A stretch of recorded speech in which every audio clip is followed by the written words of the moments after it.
Mas é interessante, né? Tem um trecho da música que eu acho muito, muito curioso, né? Ela usa uma palavra que me chamou a atenção. A primeira vez que eu ouvi essa música, essa palavra me chamou a atenção. A palavra é keeper, né?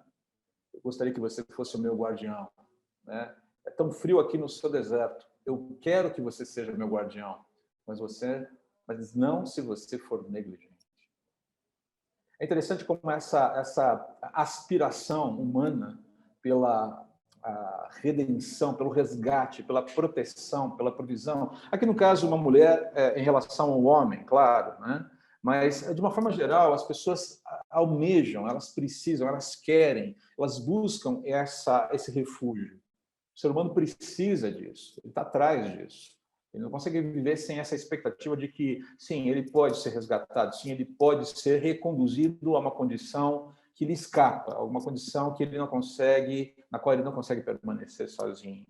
Ele está em busca, né? Essa é a visão geral da música. Tá? Mas tem um paralelo muito interessante com a situação de Ruth nessa história, né? Para quem não acompanhou as aulas anteriores, nós estamos estudando o livro de Ruth no Antigo Testamento, aqui da Bíblia, e conta uma história muito, muito interessante, muito bonita, de duas mulheres que ficaram viúvas, que viveram tragédias tremendas e que, no final, tem tudo para dar errado, mas dá muita coisa certa. Né? No final, muita coisa dá certo, não sem que haja sofrimento, não sem que haja perdas. Né? Mas a virada nessa história é um negócio sensacional, e é o que a gente já está vendo desde as aulas passadas, e hoje é o fechamento dessa história tão bonita, e com um desfecho que enche os olhos de alegria e faz a gente realmente parar para pensar que Deus está envolvido nesse negócio. Inclusive, é o tema da nossa aula de hoje. Eu coloquei aqui o texto que foi usado nas últimas aulas, né, falando justamente sobre aquela atitude de Boaz diante dos líderes de Belém, quando ele vai confrontar aquele homem que teria a responsabilidade de fazer esse movimento de resgatar, né, a família de Ruth, de Noemi, segundo a cultura, os costumes da cultura, né? Se casando com a viúva, assumindo todas as responsabilidades sociais e econômicas para gerar um herdeiro em nome do marido falecido. Aquilo que era cultural ali dentro da realidade de Israel, naquela época, na Palestina, de você dar perpetuidade, né, a uma linhagem. Né? E havia essa responsabilidade familiar, / social, / econômica dentro daquele contexto. E é interessante como a palavra, né, essa aspiração da Adele de buscar, de ter um guardião, que não se cumpre na música, é absurdamente cumprida por Boaz quando ele assume aquela posição. Eu estou assumindo aqui a responsabilidade, eu estou entrando na brecha, eu serei o resgatador, eu vou prover para essas mulheres o que elas precisam e mais. Estou aqui compromissando os meus recursos, a minha própria vida, para que haja um herdeiro em nome do marido falecido. Perceba que o herdeiro não ficaria com as coisas de Boaz. Aliás, ficaria com as coisas de Boaz, mas não em nome de Boaz, mas em nome do falecido. Atitude absolutamente abnegada, amorosa, né? De generosidade extrema. Algo que nós vemos ser cumprido claramente por Deus, mas ninguém mais do que o próprio Deus encarnado, o Senhor Jesus, na cruz por nós. Essa atitude de se doar, de entrar na brecha, de fazer aquilo que ninguém mais pode fazer para que a gente possa viver, para que a gente possa existir, para que a gente possa ser resgatado das nossas próprias fragilidades, do nosso pecado, da nossa alienação de Deus e continuar vivendo agora de forma resgatada, protegida e provida. É muito bonito isso, é muito bonito. Então, quis colocar esse contraste aqui, porque Boaz é um exemplo, é uma figura, é um tipo de atitude, né? Exemplifica a atitude que o próprio Deus vai tomar em direção à humanidade, na encarnação do Senhor Jesus. Bom, a nossa aula de hoje, então, nossa última aula de Ruth, o reino de Deus no reino dos homens, estudos do livro de Ruth. Deus está envolvido nesse negócio. Vamos para a última sequência de versículos do capítulo 4 de Ruth, porque ela é matadora, ela é sensacional e deixa a gente, assim, é quase o último capítulo daquele novelão que você sempre quis assistir, que você sempre gostou e que se passar 25 vezes não vale a pena ver de novo, você vai continuar assistindo novamente. Vamos lá. Deus está envolvido nesse negócio. Ruth, capítulo 4, versículos 13 a 22. Olha só o que fala aqui a palavra de Deus. Eu vou quebrar aqui o texto em duas sequências, porque há informações importantes de cada um deles, tá bom? Boaz levou Ruth para a casa dele. Já se casaram, né? Houve o casamento, você se lembra, né? E ela se tornou sua esposa. Quando Boaz teve relações com ela, o Senhor permitiu que ela engravidasse. Olha só, Deus aparecendo nessa história pela primeira vez de uma forma ativa. E ela deu à luz um filho. Então as mulheres da cidade disseram a Noemi, sogra de Ruth, que também era viúva, que tinha passado por toda aquela tragédia: louvado seja o Senhor, que hoje proveu um resgatador para a sua família. Que este menino seja famoso em Israel, que ele restaure o seu vigor e cuide de você em sua velhice, pois ele é o filho da sua nora, que a ama e que tem sido melhor para você do que 7 filhos. Uau, 7 filhos. Tem uma simbologia aqui. Noemi pegou o bebê, aninhou-o junto ao peito e passou a cuidar dele como se fosse seu filho. As mulheres da vizinhança disseram: Noemi tem um filho outra vez, e lhe deram o nome de Obed.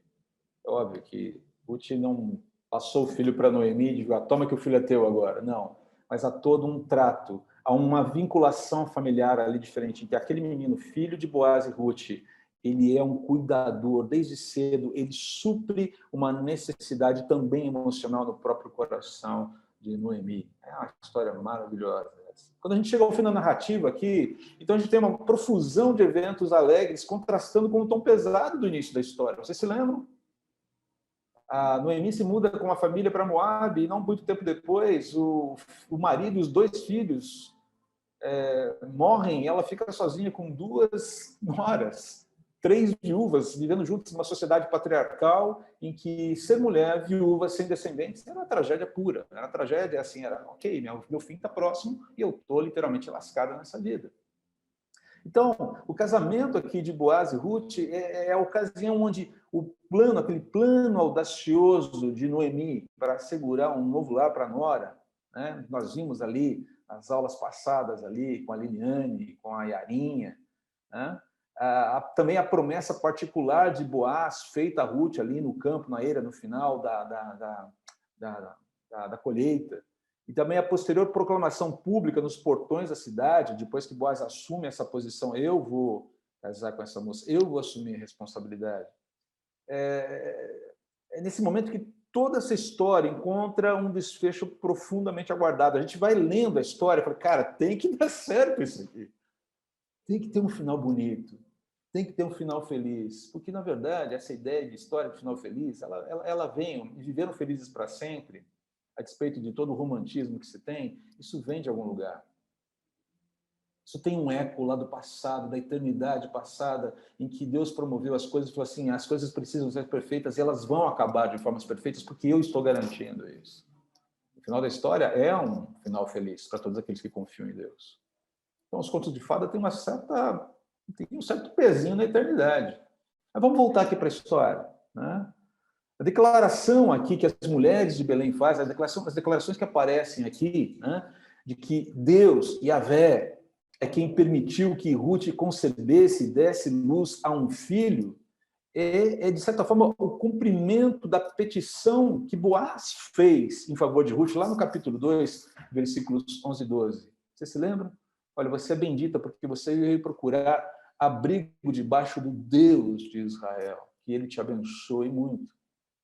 Então, aqui você tem a provisão de um lar, a provisão de um novo marido, a provisão de filhos, e tudo isso, seguramente, ali dentro daquele contexto, era visto como uma recompensa completa para Ruth, pela fidelidade, pelo amor leal dela. Aliás, lembre-se, a palavra que não vai escapar mais das nossas mentes aqui no livro de Ruth é Hesed, amor leal. É a característica principal do caráter dessa moça. Alguém absolutamente leal.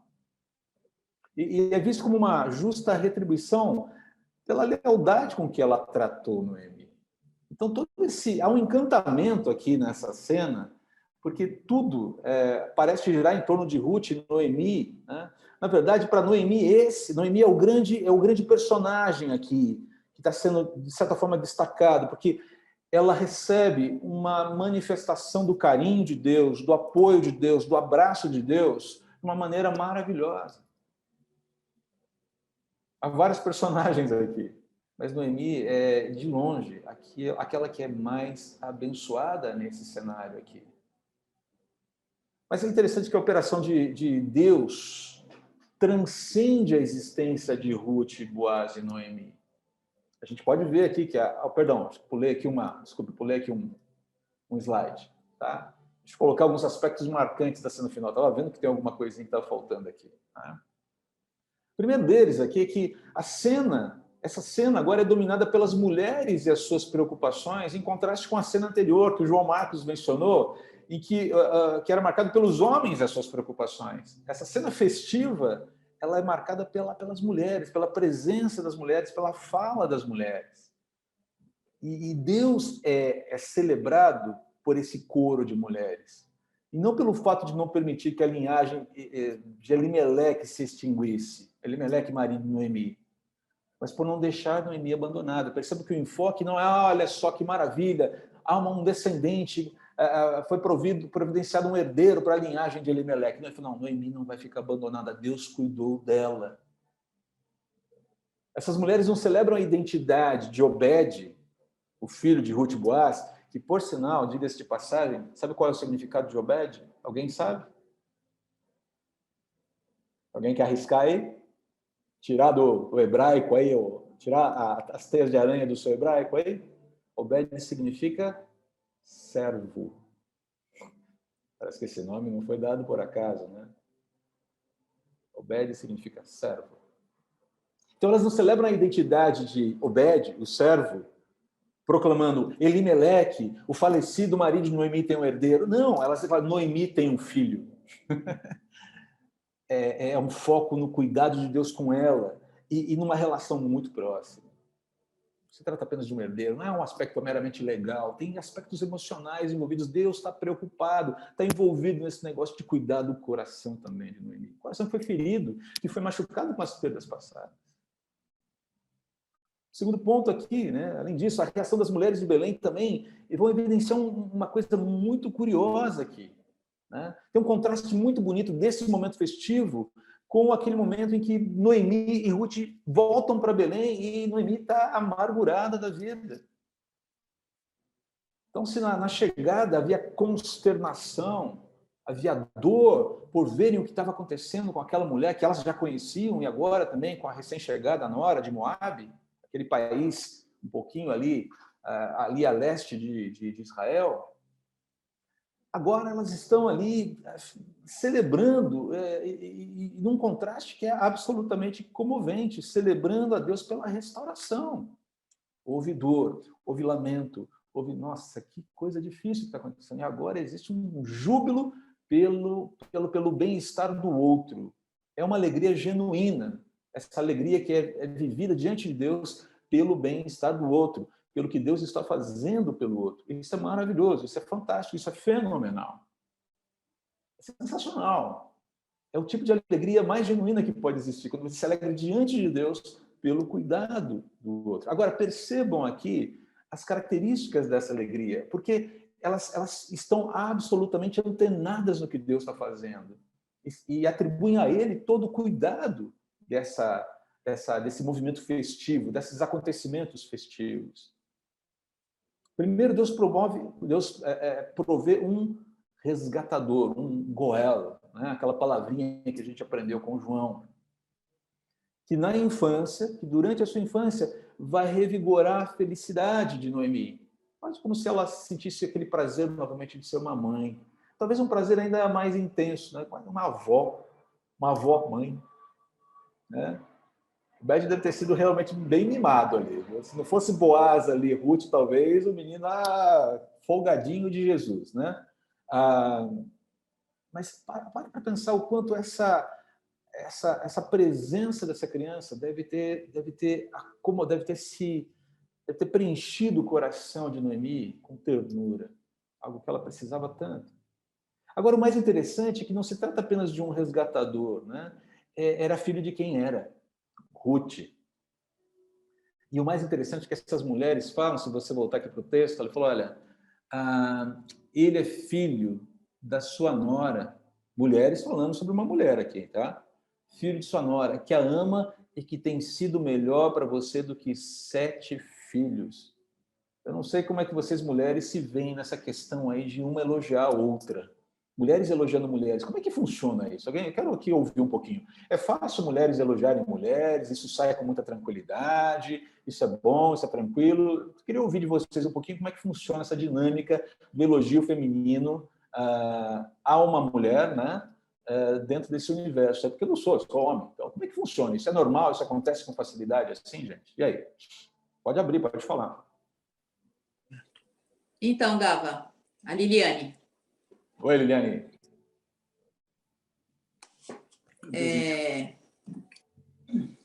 Essa questão de mulher elogiar mulher é um prazer, assim, sabe? Quando a gente pode dar um elogio para uma amiga. Eu acho que faz parte de todo o universo de emoção da mulher, né? Ela sente isso. Então, ela sente como se fosse ela. E ela consegue externar isso para outra pessoa, né? E, pelo menos, cada vez que eu faço isso, eu penso, caramba, como vai ser bom se ela ouvir que ela dê essa forma. Porque, às vezes, a pessoa envolvida numa situação, né, que você sempre faz um elogio para ajudar naquele momento, né? Muitas vezes. E, então, você pensa, nossa, eu gostaria que alguém falasse isso para mim, que mostrasse umas qualidades do que eu tenho, porque, às vezes, a gente só vê a mulher tem tendência, né, a ver só os defeitos a serem tratados e não consegue ser transparente no momento de ver, olha, eu faço bem isso, eu faço bem aquilo. Então, quando uma amiga vem, uma pessoa, mesmo num momento, fala, olha, eu estou vendo isso na sua vida, eu posso contar isso com você, eu vejo essa característica boa em você, isso faz bem para o coração feminino. Faz bem para o coração de qualquer um, né? Mas a mulher tem uma facilidade de... faz bem para o coração de qualquer um, mesmo os mais durões. Mas uma mulher, eu pelo menos vejo que tem empatia. Ok, as mulheres são mais empáticas, especialmente umas com as outras. Isso. Ok, as outras mulheres concordam com isso? É uma pergunta, tá? Só quero saber se isso é isso mesmo, tá? O argumento da Liliane me parece muito, muito plausível, muito, muito consistente. É isso mesmo, gente? A Yara colocou no chat. Ela colocou no chat. Ah, tá, ok. Deixa eu ver aqui no chat, deixa eu ver. No chat, o que está aqui? Opa, peraí, deixa eu só tentar aqui organizar minha tela para poder ver, né? Ana Paula, tranquilo, não vejo dificuldade. Ok. A Yarinha, quando a sinceridade, o elogio é sempre bem dado e bem recebido. Perfeito, ok. Então, pelo jeito, há uma certa, como é que eu posso dizer? Concordância, uma certa não, há concordância, né, nessa questão aqui. Mas me chama a atenção, não posso negar para vocês, talvez como homem, me chame muita atenção esse elogio, né? Olha aqui, a Débora aqui falou, eu sinceramente vejo uma dificuldade das mulheres em elogiar outras mulheres. Então parece que a coisa está um pouco aí, é um pouco dividida. É possível, né? Dependendo, acho que do ambiente em que você está, né, Débora, talvez seja mais complicado, né? Eu acho que eu sempre ouvi, né, especialmente de pessoas de fora do contexto de igreja, que a mulher era mais ríspida com mulher. Tá? Ambiente de trabalho, trânsito. Isso, no trânsito eu já observei isso, gente. Já percebeu mulher tratando mulher no trânsito? Elas não são muito amigas umas das outras, não, entendeu? Agora, aqui, a Raquel, né? Mulheres maduras sabem elogiar e receber elogios. Ok, com certeza, isso é verdade. De fato, tem tudo a ver com maturidade mesmo, Raquel. Sabe? Saber elogiar e receber elogios tem a ver com maturidade, né? Mas parece que tem muito a ver com essa questão de ambiente, né, de criação, de maturidade, sobretudo, né? Eu creio que são vários aspectos da mesma questão, né? Oi. André, estava pensando aqui. A Marta. Oi, Martinha. Estava pensando, de fato, o ambiente onde você se encontra faz diferença. Esse negócio do trânsito, a mulher não é assim com outra mulher. Acho que a mulher no trânsito é tão insegura que trata mal homem ou mulher. Não é só entre Não as sei. mulheres. Acho que mulher fica insegura. Eu concordo com o que Talvez. a Liliane comentou até, né? Mas essa questão de elogia, se sente bem, mas também tem essa coisa, quando você é jovem, tem essa competitividade, talvez, né? Da aparência, não sei, né? Que é mais, não sei. Eu Estava creio que pensando. ainda mais nos dias atuais, né, Martinha, a questão da própria conformação, né, que a vida tomou, as exigências sociais, né, a luta pelo espaço, pelo lugar ao sol no trabalho, né, acho que tudo isso acaba trazendo mais, digamos, volatilidade, né, para as relações. Não sei, eu creio que isso me parece bastante plausível também, né? Mas ok, desculpe, não sei se eu não queria te cortar, acho que eu te cortei. Você não tinha terminado de falar ainda, tinha? Martinha? Não, era isso. Ah, era isso mesmo? Então tá bom. Então É. não te interrompi. É que deu um breakzinho aqui, eu achei que você tinha terminado. Às vezes dá um delayzinho. Desculpa então, mas obrigado aí pela contribuição. Ok, gente. Agora, não posso negar para vocês. Quando eu leio esse elogio das mulheres de Belém, né? Toda essa alegria delas em torno de Noemi, em torno de Ruth, em torno de Obed, em torno de Boaz, mas sobretudo Noemi, né? E quando elas fazem esse elogio para Ruth, ou sobre Ruth, eu não posso negar para vocês, eu como homem fico absolutamente estarrecido no bom sentido. Né? Porque ela faz, esse elogio, ele é triplamente impressionante para mim. Em primeiro lugar, pelo seguinte, né? A Ruth é exaltada como uma mulher que vale mais do que 7 filhos. O que essas mulheres estão fazendo aqui, esses 7 filhos não estão aí por acaso. O que elas estão fazendo é associando uma plenitude, fazendo uma soma de, olha, a presença de Ruth na vida de Noemi reúne plenitude e segurança.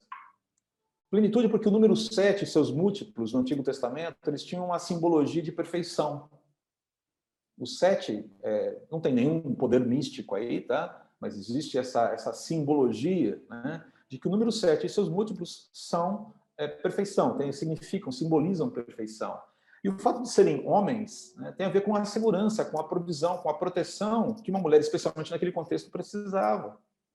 E a mulherada emenda assim, olha, Ruth é melhor do que uma casa plena de homens nesse contexto. Sensacional isso.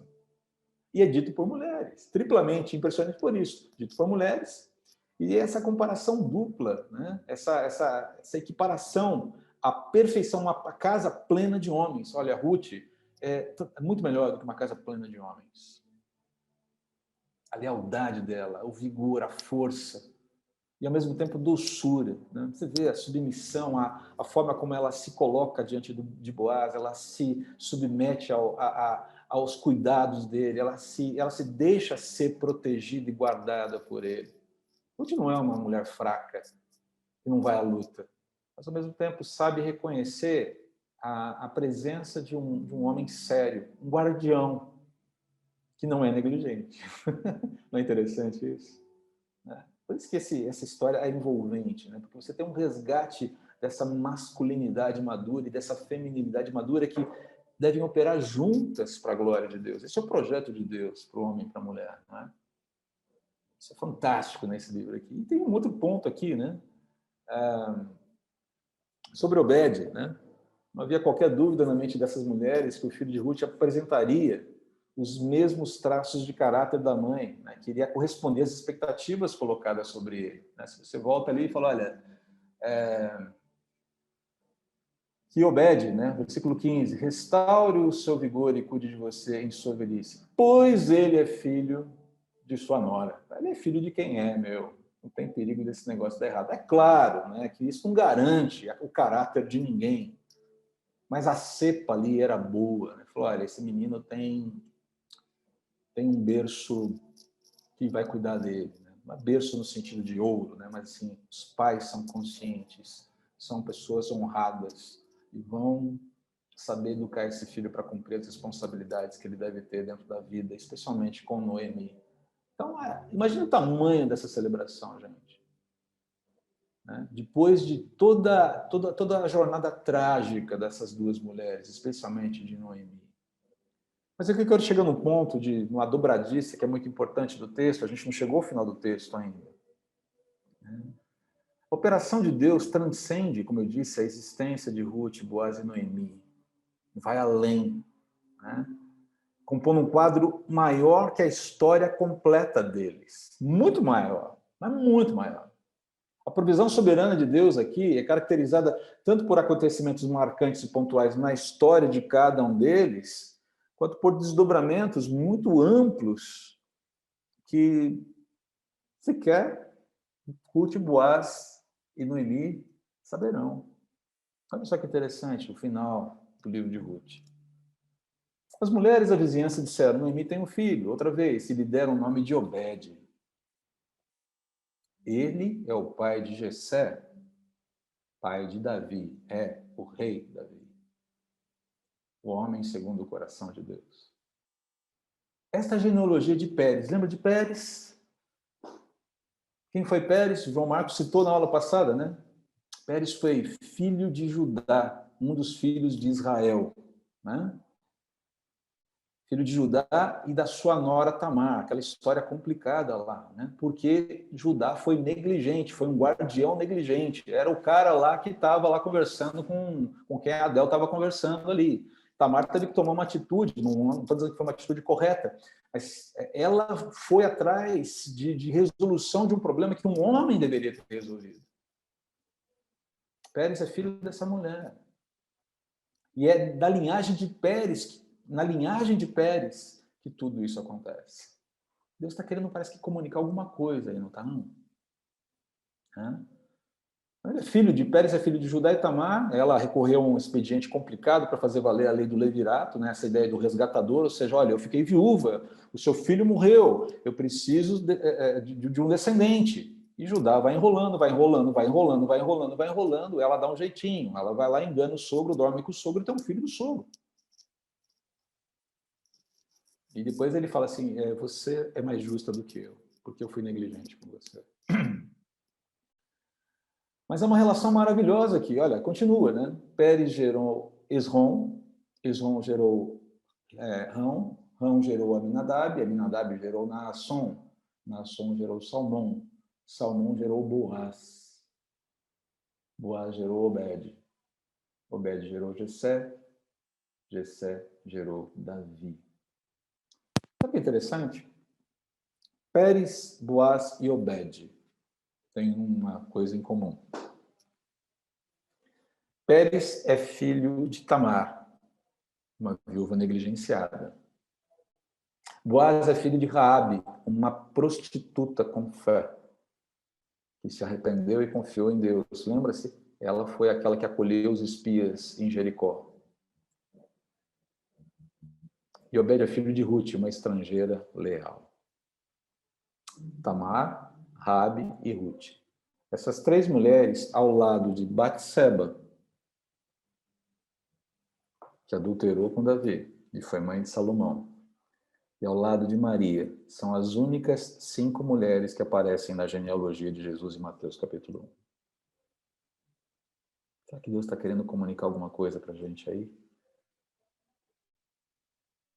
Será que a ideia não é comunicar, deixar claro a dimensão do amor, do poder, da graça e do alcance do resgate que Deus pode realizar em Jesus? Perdão, resgate, restauração oferecidos a todos. Não importa se são homens ou mulheres, e só existem homens e mulheres. Não importa a etnia, não importa onde moram. A ideia é que o amor de Deus pode alcançar e vai alcançar aqueles que Ele quer alcançar. Tamar, Raabe, Ruth, Batseba são exemplos disso. São as 4 mulheres, fora Maria, as únicas 4 mulheres que aparecem na genealogia de Jesus. Essas suas histórias suas histórias são muito diferentes, diga-se de passagem.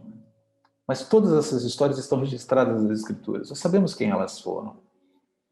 Não é interessante isso? Agora, você percebeu qual é o último nome, então, né, dessa genealogia, dessa linhagem? Davi.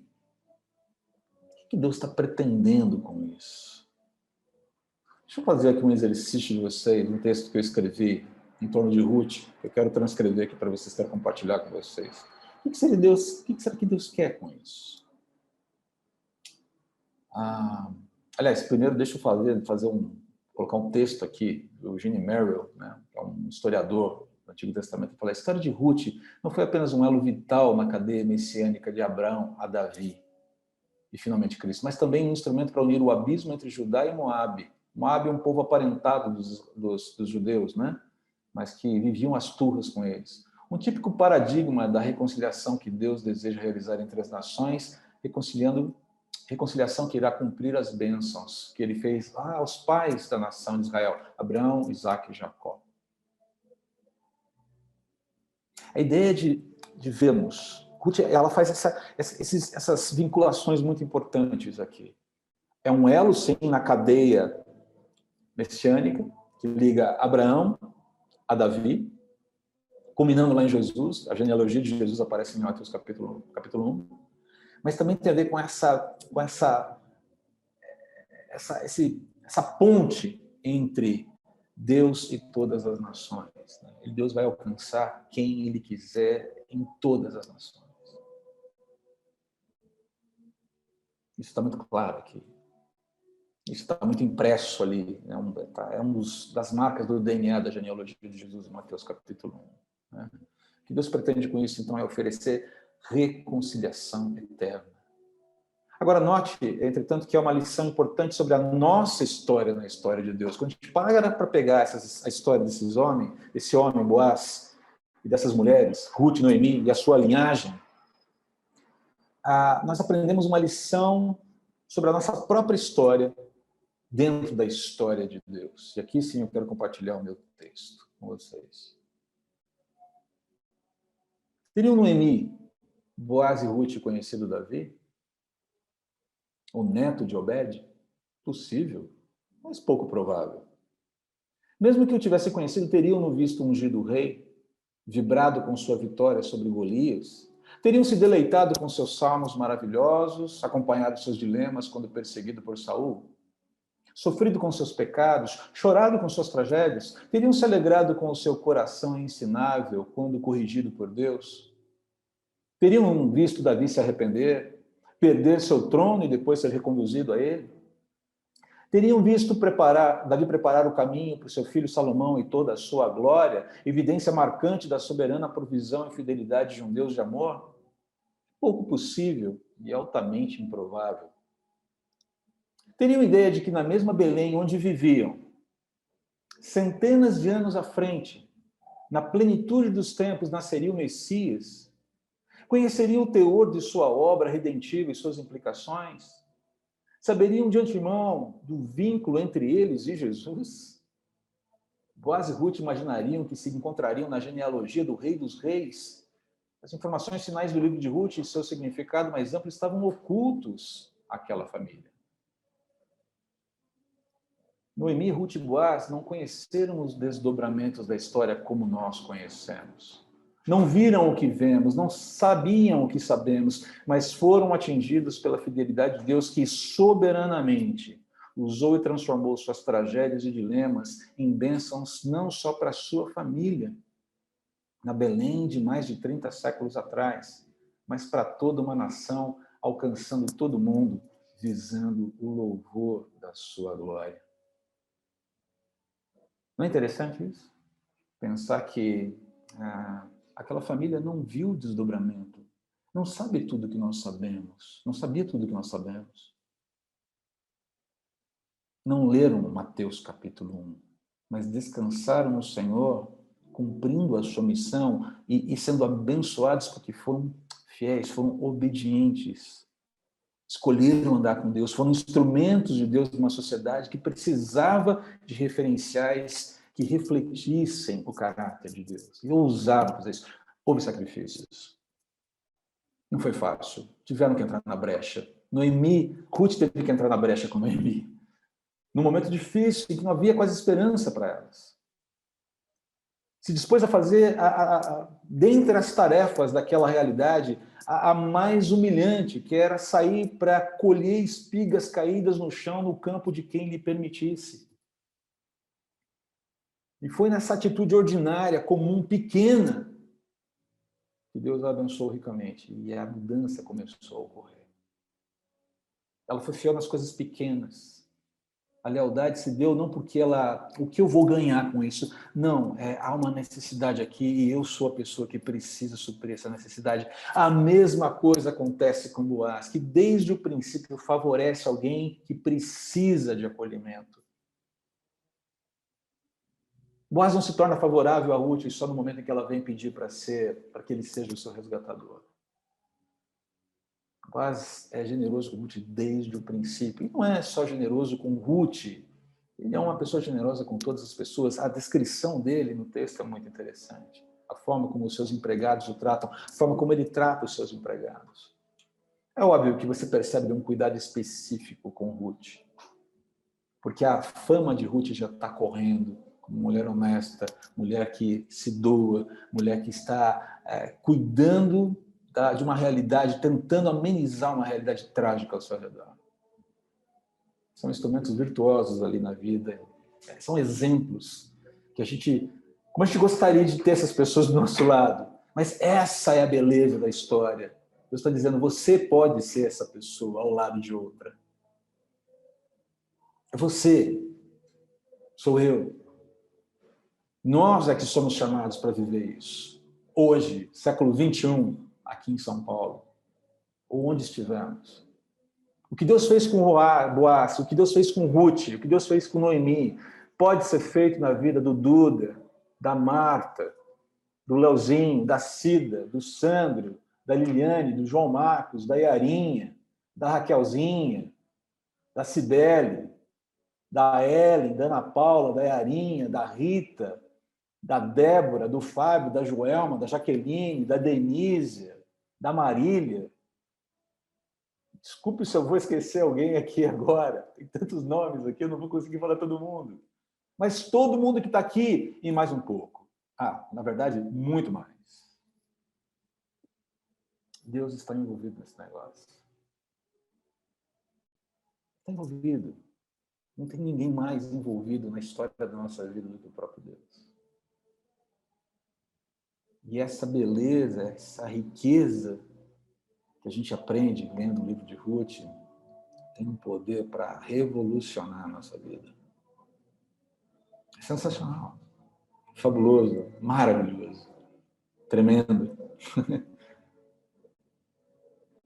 Algumas lições para a gente fechar aqui e terminar essa última aula. Tem uma musiquinha que eu quero passar para vocês agora que fala justamente sobre isso. Como prosseguir confiantes rumo ao futuro, numa época de presente tão incerto, né? Eu gosto aqui do testemunho de Simeão, como uma forma de ilustrar essa esperança que nós podemos ter, né? Simeão foi aquela pessoa, aquele senhor piedoso que pegou Jesus ainda pequeno no seu colo, né? Eu não tenho que ler esse texto com vocês aqui, vou abrir aqui para ler. É um trechinho bem pequeno das Escrituras, né? Deixa eu abrir para vocês aqui. Está lá no Evangelho de Lucas, no capítulo... Opa!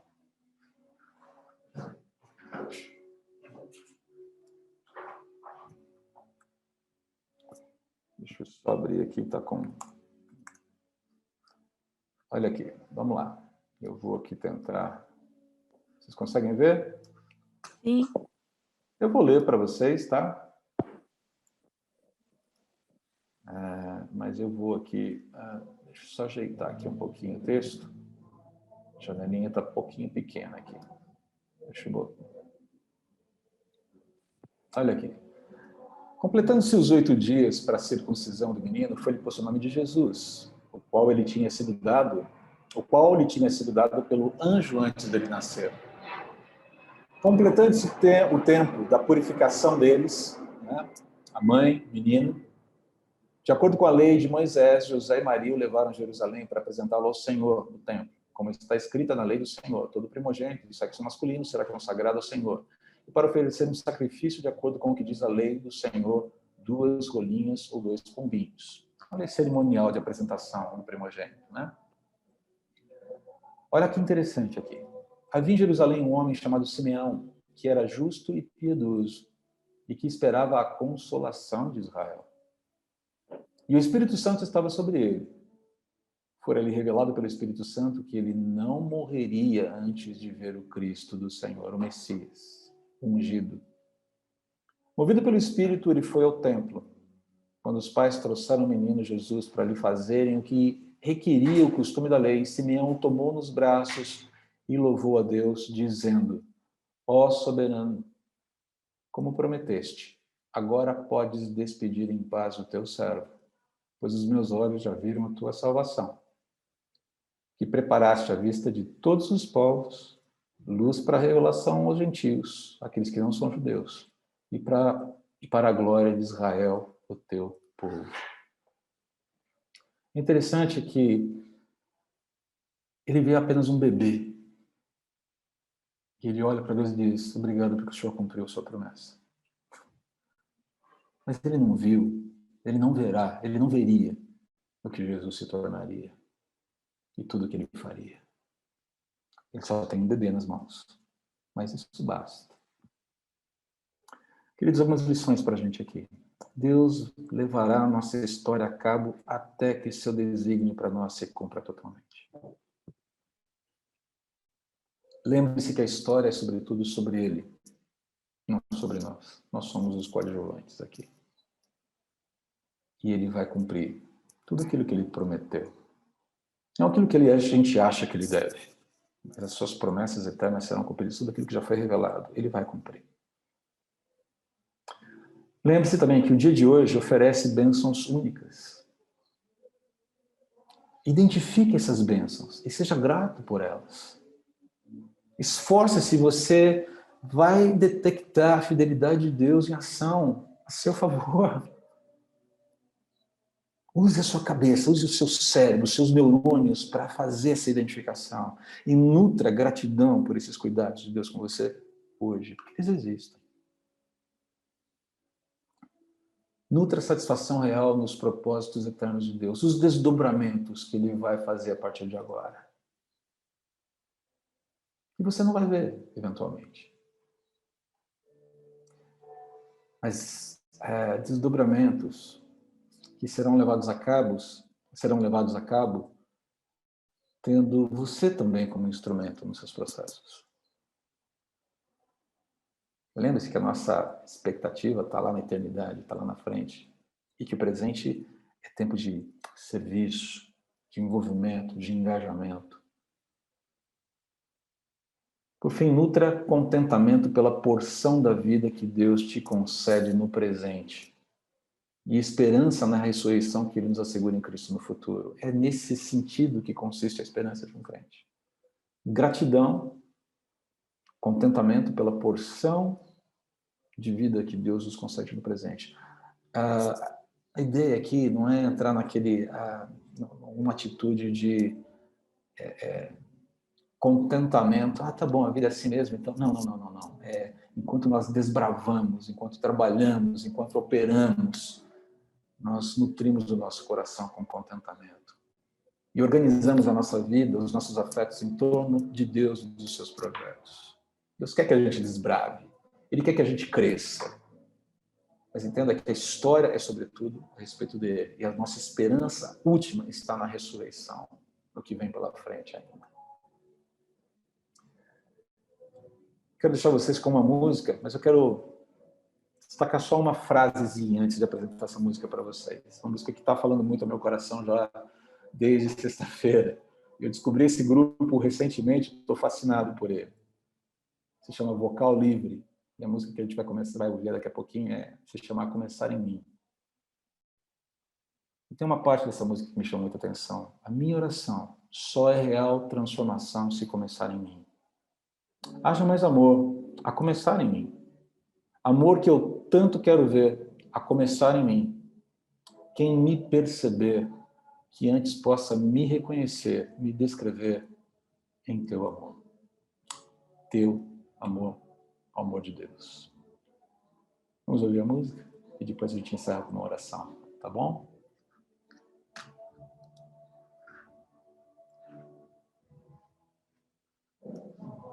Deixa eu ver se eu consigo aqui dar uma interrompida no compartilhamento.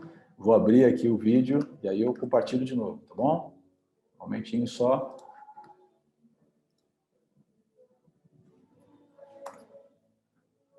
Deixa eu ver como é que eu vou fazer aqui agora. Espera aí. Ok, acho que agora vai.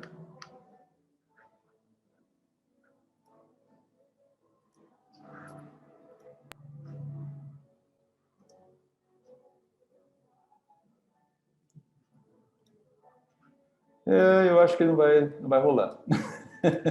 Deixa eu ver se eu consigo. Não sei porque ele não está abrindo aqui.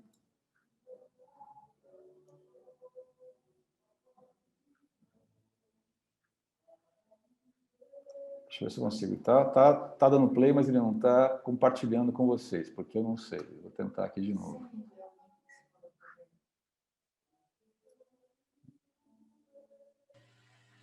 Deixa compartilhar do PowerPoint mesmo.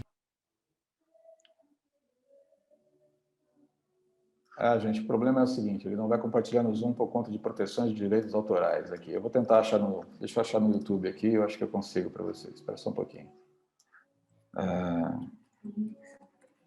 Não vai funcionar aquele link lá, porque é da Apple. Ele vai apontar para o mesmo vídeo que está em alta resolução. Minutinho, gente. Deixa compartilhar do PowerPoint, deixa só o áudio em background.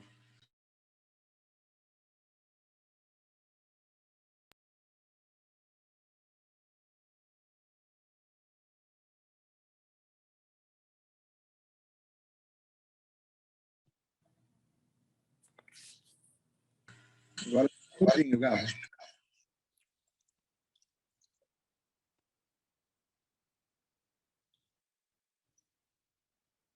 O André está sem microfone. Você está mudo, Gava.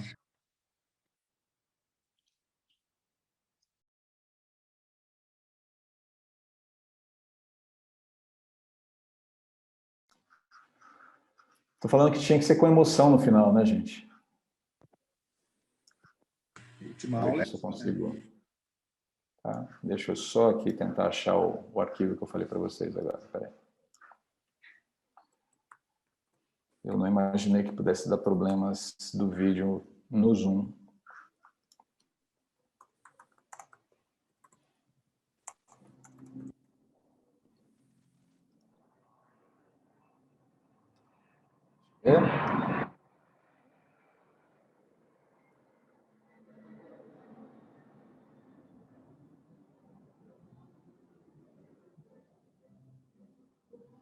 Tudo bem, nós vamos só de áudio mesmo, então, gente. Não tem aqui. Depois eu passo o link para vocês do vídeo, tá bom? Desculpe-me a dificuldade técnica aqui.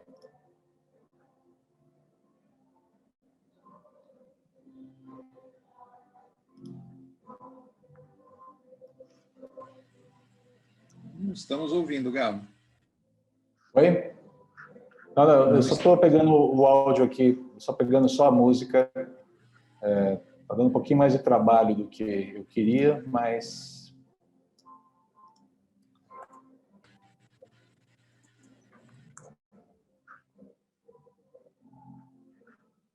Deixa eu ver se vai agora.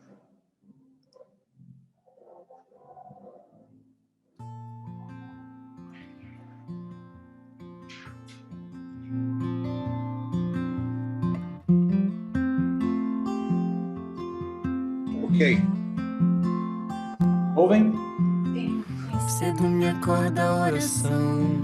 É o coração que tá apertado para ver um mundo diferente da notícia repetida da televisão. Eu me pergunto onde é que foi.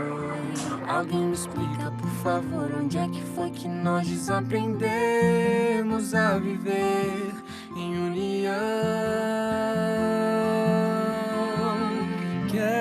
ver mudar, mas se eu aqui só esperar, eu sou um deles, sou só um deles. Minha oração só é real transformação se começar em mim.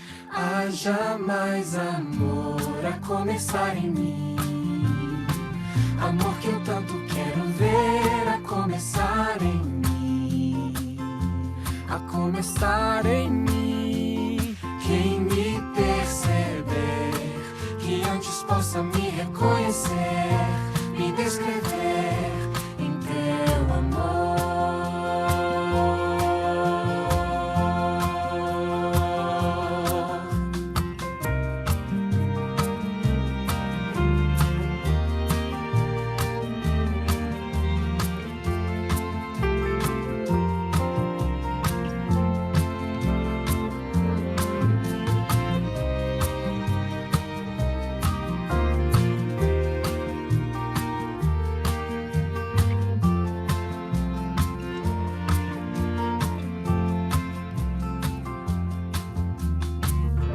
Tivesse mais perdão, se no lugar de apontarem tantos erros fossem estendidos mais abraços, mais olhares de aceitação.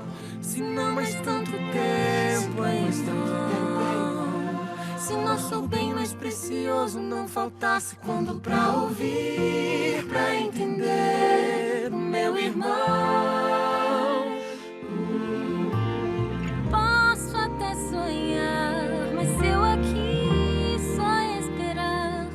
Sou um deles, sou só um deles. Minha oração só é real transformação se começar em mim.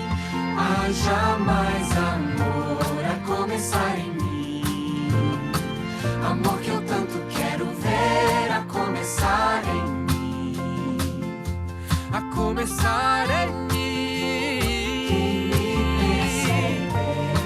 Que antes possa me reconhecer, me descrever